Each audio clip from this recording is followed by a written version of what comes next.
പിണറായിസം അവസാനിപ്പിക്കാൻ എന്ത് നിലപാടും കേരളത്തിലെ ജനങ്ങൾ എടുക്കാൻ നിൽക്കുകയാണ്.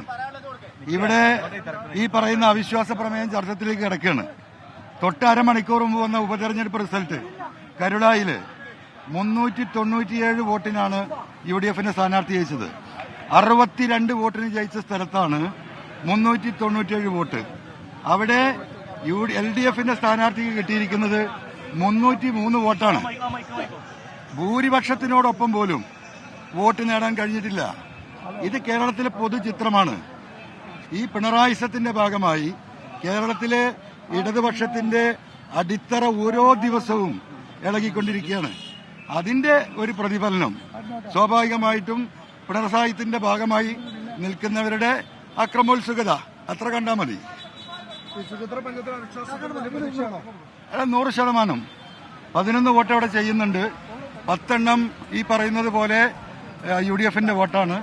LDFിൽ നിന്ന് ഞങ്ങളെ കൂടെ വന്ന വൈസ് പ്രസിഡന്റ് അവർ കൂടി വോട്ട് ചെയ്യുന്നതോട് കൂടിയിട്ട് അവിശ്വാസം പാസ്സാവും.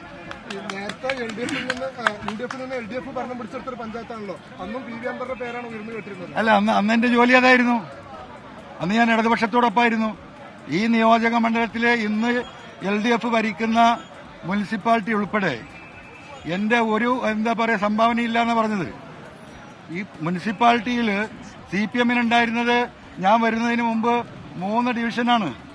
ഇന്നത് 19 ഡിവിഷനാണ്. കഴിഞ്ഞ തെരഞ്ഞെടുപ്പിൽ 9,000 വീട് മുനിസിപ്പാലിറ്റിയിൽ ഞാൻ കാൽനടയായി പോയി ജനങ്ങളോട് വോട്ട് ചോദിച്ചിട്ടാണ് മുനിസിപ്പാലിറ്റി തിരിച്ച് ആദ്യമായിട്ട് CPMന്റെയും LDFന്റെയും കയ്യിലേക്ക് വരുന്നത്. അവരിപ്പോ പറഞ്ഞെന്താ, രോമം പോലും പോയിട്ടില്ല, അൻവർ പോയിട്ടെന്നല്ലേ. പിന്നെന്തിനായി ബഹളം വെക്കുന്നത്? രോമം പോലും പോകാത്തത്. അപ്പൊ അതാണ് ഇതിന്റെ നിജസ്ഥിതി. ഇത് നിലമ്പൂരിന്റെയോ അല്ലെങ്കിൽ ഇപ്പൊ ഈ ചുങ്കത്തറ പഞ്ചായത്തിന്റെയോ ഇന്ന് ഉപതെരഞ്ഞെടുപ്പ് എന്ന കരുളായി പഞ്ചായത്തിന്റെ സ്ഥിതിയല്ല. കേരളം കാസർഗോഡ് തൊട്ട് തിരുവനന്തപുരം വരെയുള്ള എല്ലാ മേഖലകളിലും ജനങ്ങളുടെ വികാരം, ആ ജനവികാരമാണ് ഇവിടെ കാണുന്നത്.